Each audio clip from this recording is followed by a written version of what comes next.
tarde, Justiça pela Paz em Casa. O Poder Judiciário realiza diversas atividades em todo o país. Estão programadas palestras, capacitação, além de esforço concentrado para o julgamento de processos relacionados à violência doméstica. Eu sou Rafaela Vivas e a semana Justiça pela Paz em Casa é um dos destaques do dia. Vamos aos demais. Atos antidemocráticos. Supremo Tribunal Federal analisa mais 70 denúncias. STF vai decidir se torna a deputada federal Carla Zambelli ré pelos crimes de porte ilegal de arma e constrangimento ilegal. E ainda, em Mato Grosso, Rondonópolis cria programa municipal de justiça restaurativa nas escolas.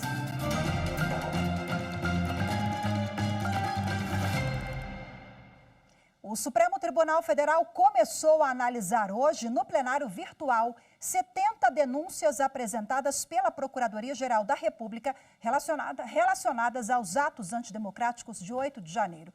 O julgamento vai até a próxima sexta-feira. Com o julgamento virtual, o Supremo decidirá se abre ações penais contra os acusados dos atos golpistas. Caso as denúncias sejam aceitas, eles vão virar réus e o processo poderá ser iniciado. Em julgamento também no plenário virtual, o Supremo Tribunal Federal decide se torna a deputada federal Carla Zambelli ré pelos crimes de porte ilegal de arma e constrangimento ilegal. 3 ministros já votaram para aceitar a denúncia da Procuradoria-Geral da República. As informações com Evne Araújo. O Supremo Tribunal Federal julga a denúncia apresentada pela Procuradoria-Geral da República contra Carla Zambelli, relacionada ao episódio em que ela sacou uma arma de fogo e perseguiu o jornalista Luan Araújo às vésperas do segundo turno das eleições de 2022. A perseguição começou após Zambelli e o homem trocarem provocações durante um ato político no bairro dos Jardins, em São Paulo.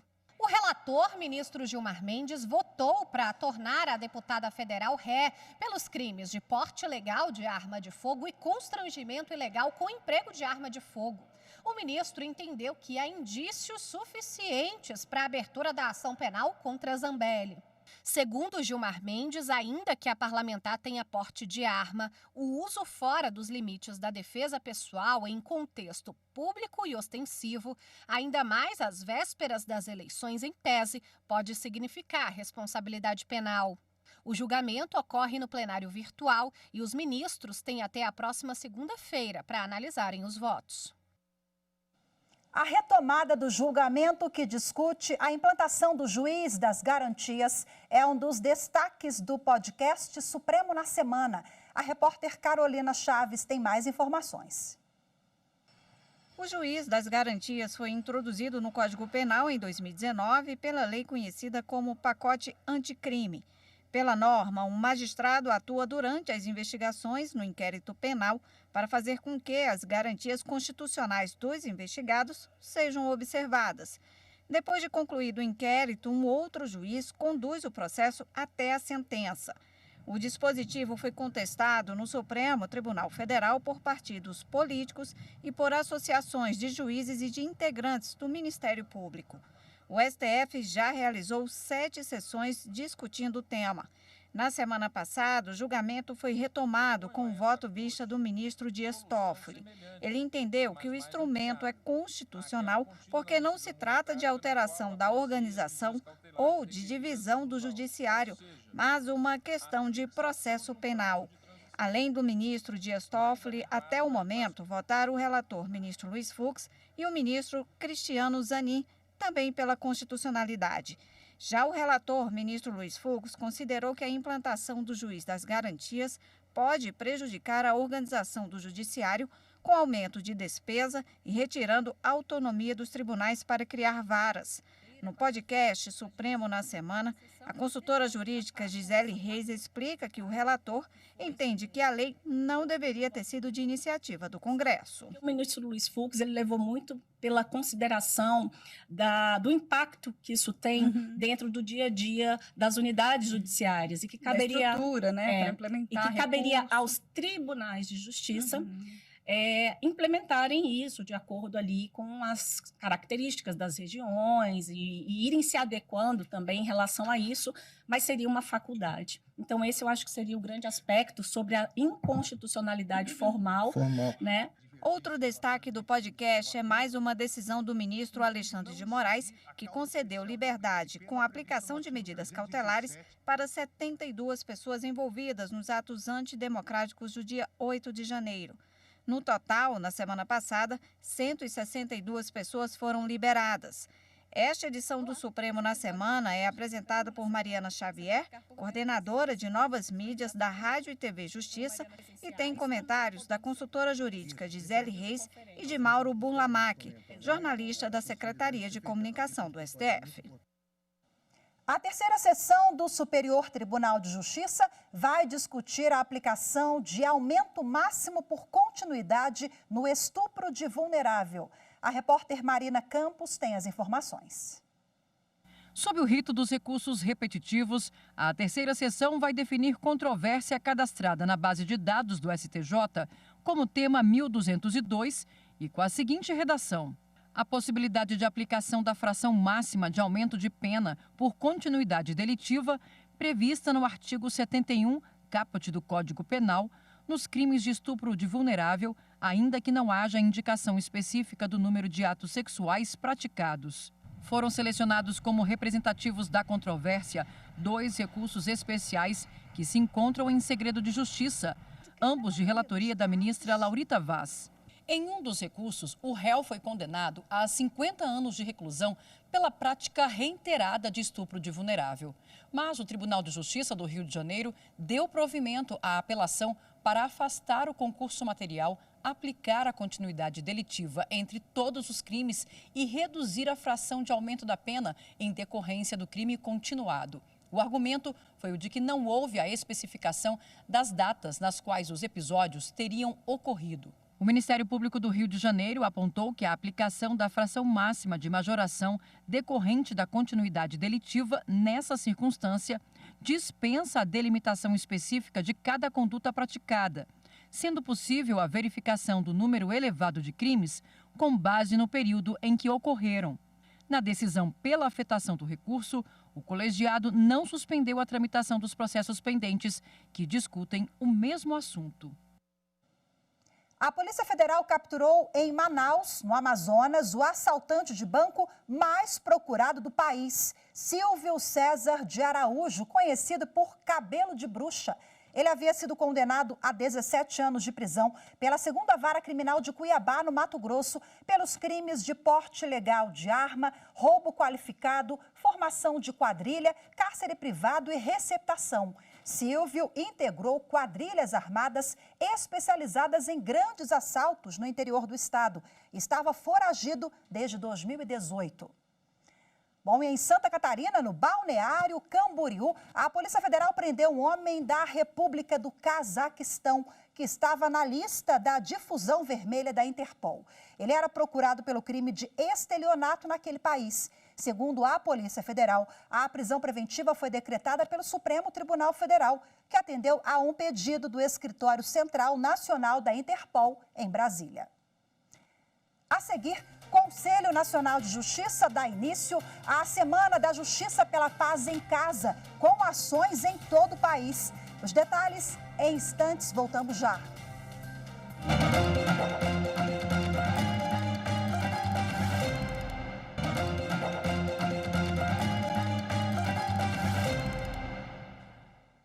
Começa hoje a 24ª edição da Semana Justiça pela Paz em Casa. A iniciativa, que ocorre 3 vezes por ano no Poder Judiciário, é para agilizar o julgamento de ações que envolvem violência doméstica. Os detalhes com Evne Araújo. A cada 4 horas, uma mulher é vítima de violência no Brasil. Em 2022, foram mais de 2.400 casos registrados. Desses, quase 500 foram feminicídios, ou seja, a cada dia, ao menos uma mulher morreu apenas por ser mulher. Os dados são da Rede de Observatórios da Segurança. O boletim Elas Vivem, Dados que Não Calam, monitorou os casos em 7 estados brasileiros. São Paulo, Rio de Janeiro e Bahia foram as unidades da federação com maior número de registros de crimes. De hoje até sexta-feira, os tribunais de justiça do país se reúnem em um mutirão para analisar processos relacionados à violência doméstica. É o programa Justiça pela Paz em Casa, do Conselho Nacional de Justiça, que tem como objetivo ampliar a efetividade das leis de proteção das mulheres. A iniciativa conta com 3 edições de esforços concentrados por ano. Esta é a segunda, que ocorre no mês em que a sanção da Lei Maria da Penha faz aniversário. Além do julgamento de processos, a Semana pela Paz em Casa também promove diversas ações para dar visibilidade ao assunto e sensibilizar a sociedade para a realidade violenta que a população feminina enfrenta. O Tribunal de Justiça de Mato Grosso do Sul já começou os trabalhos nesse sentido.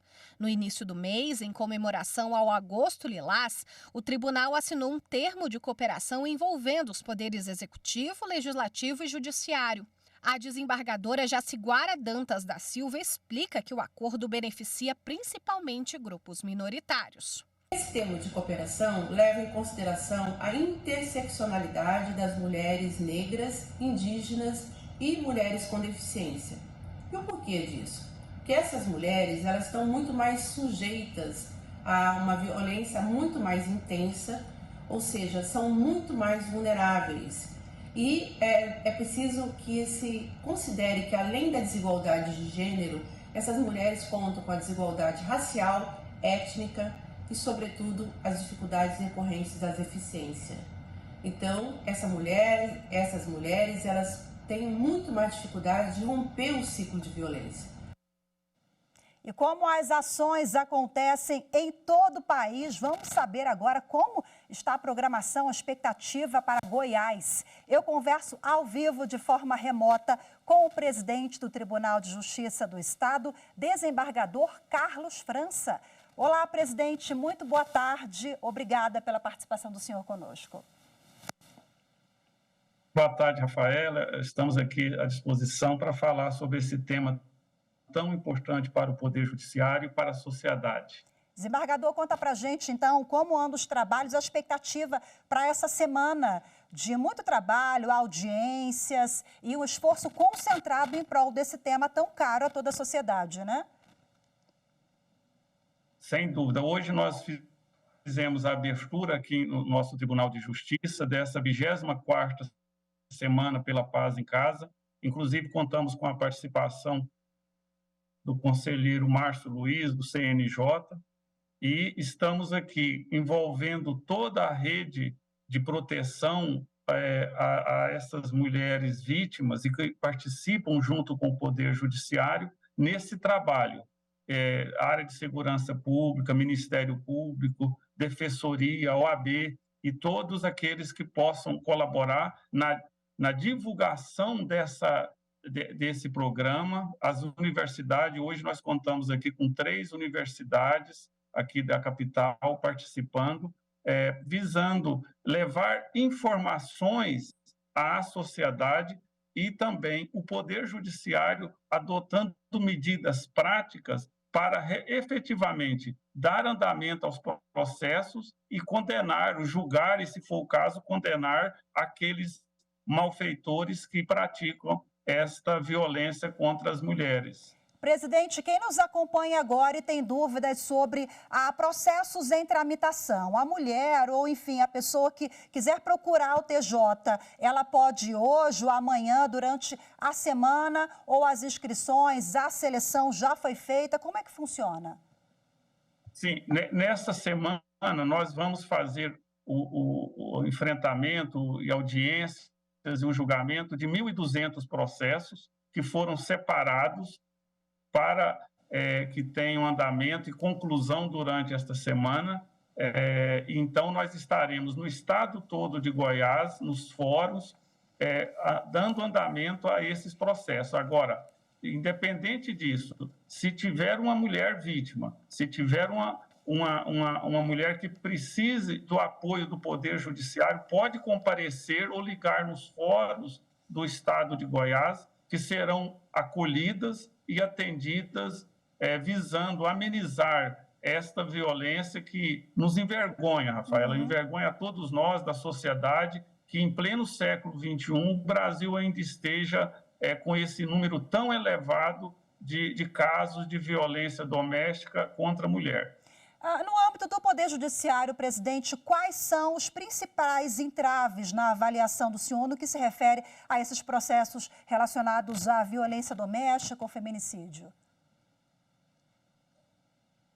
Nós temos, Rafaela, assim, mudar essa cultura que nós temos no Brasil, né? Não é admissível mais esse tipo de conduta, e o judiciário tem que agir de uma forma dura, uma forma rígida, e todo o sistema de justiça para combatê-lo. Agora, nós temos as dificuldades que muitas das vezes as vítimas dão início ao procedimento, faz uma representação, e depois, até pelo fato de ter uma dependência financeira dos agressores, acabam tentando desistir, acabam voltando para a casa daquele agressor, muitas das vezes por conta dessa dependência financeira. E aí, então, que entra também a necessidade das políticas públicas para apoiar esta mulher vítima e também, muitas das vezes, o agressor precisa de orientação, não só de punição, de orientação nos grupos reflexivos,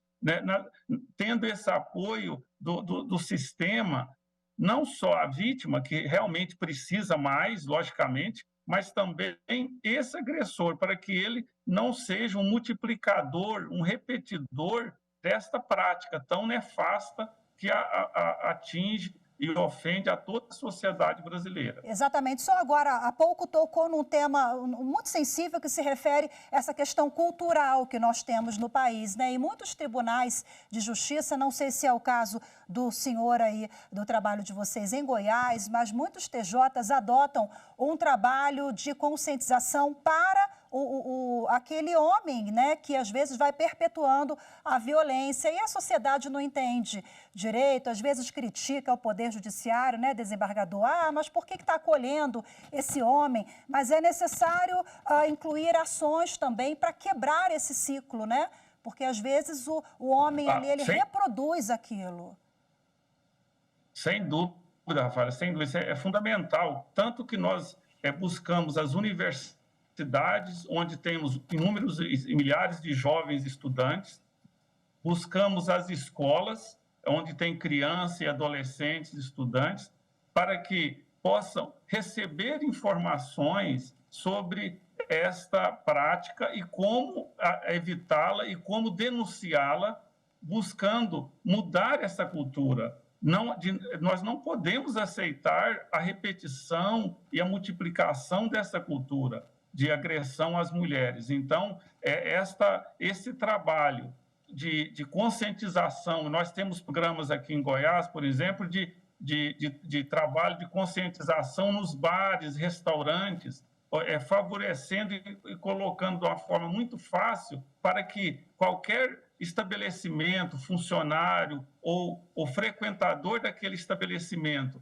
que notar que uma mulher possa estar sendo vítima de violência, já tem um canal de informação à autoridade policial, ao Poder Judiciário, para que isso possa ser combatido. E, ao lado disso, como nós falamos, dar um atendimento ao agressor também, sim, como você falou, para evitar repetição, para que ele possa, além da punição que certamente ele vai receber, ele possa também ser orientado para que não seja um repetidor dessas práticas agressivas. Perfeito, presidente. Convocar toda a sociedade, todos os atores envolvidos, realmente é fundamental para a gente poder avançar, né? Muito obrigada pela participação do senhor, viu? Uma semana muito produtiva de trabalho.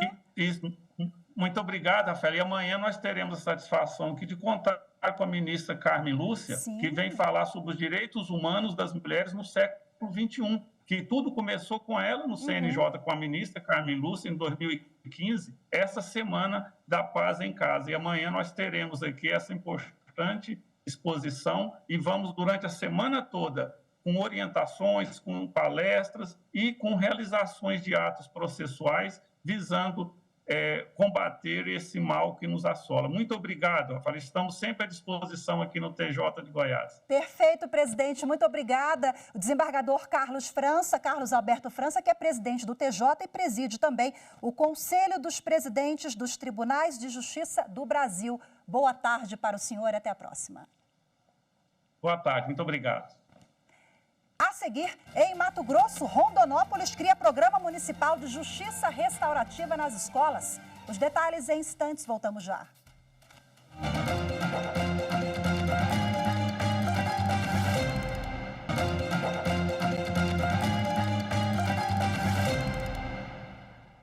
O Programa de Justiça Restaurativa para a Construção da Paz e do Diálogo em toda a rede municipal de ensino foi instituído em Rondonópolis. A implantação e consolidação do programa no município de Mato Grosso busca o fortalecimento do processo de ensino e aprendizagem. Saiba mais com Camila Ribeiro. As escolas municipais de Rondonópolis terão espaços de diálogo permanente com o objetivo de fortalecer os vínculos entre todos os envolvidos no processo de ensino e aprendizagem. 2023 foi eleito pelo Conselho Nacional de Justiça como o Ano do Judiciário nas escolas, e o Programa Municipal de Justiça Restaurativa vem ao encontro desta meta. Iniciativa proposta pelo Centro Judiciário de Solução de Conflitos e Cidadania, o Sejusc de Rondonópolis, e que já se tornou lei na cidade. Isso representa um grande avanço, é um momento histórico, porque cria-se um espaço de diálogo permanente nas escolas municipais. Então, valores aí como a tolerância, a bondade, a harmonia, o respeito, o diálogo, passam a ser a tônica das escolas municipais. Isso tudo impacta, eu sempre digo, positivamente no processo de ensino-aprendizagem. O magistrado destacou ainda o caráter permanente do programa. Implica na adoção de uma política pública por parte do município, independentemente de quem seja o gestor público. Então, veja, as administrações públicas, a cada 4 anos, elas se alternam no poder, mas a lei irá permanecer. De forma gradativa, o programa será implementado nas 46 escolas municipais de Rondonópolis.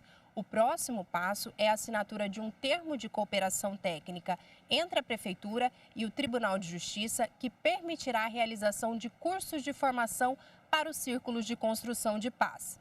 Os facilitadores serão professores ou agentes administrativos da rede municipal. Se em uma determinada turma, uma determinada classe, está havendo um determinado problema, seja problema de bullying, seja problema de discriminação, enfim, tem-se ali um ambiente conflituoso.